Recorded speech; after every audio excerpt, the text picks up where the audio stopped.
So this is Brandon, and he's a senior here at Regis. So Brandon, after reading The Catcher in the Rye, do you think it affected your life at all? Or in other words, did it influence you on how you live your life? I would say that the novel is about growing up in a dangerous world and it's learning how to handle change. And for me, I'm kind of nervous about college because that's going to be a big change next year, so the book kind of taught me to take it one step at a time. Alright. And then I was reading an article provided by the International Child and Youth Care Network that stated that Catcher in the Rye established that teenagers wanted realistic stories about their real life insecurities and methods of self-exploration. And do you see Catcher in the Rye being such a book? If so, how do you perceive Catcher in the Rye to be relatable in your life? It teaches teens to deal with insecurities by means of self-expression, which is definitely a very good skill to have in today's world growing up. For me, my form of self-expression is volleyball. Alright, good.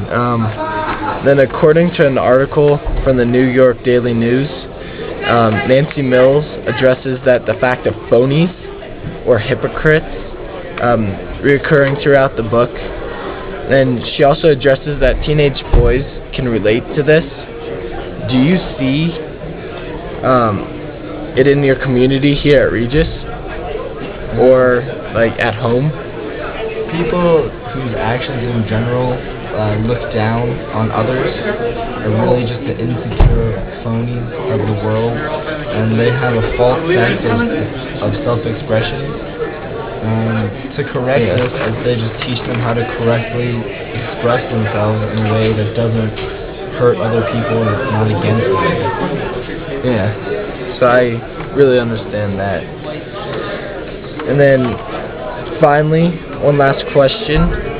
So you've heard about in 1981, the Post of the headline of the Washington Post read John Hinckley Jr. attempted to assassinate Ronald Reagan.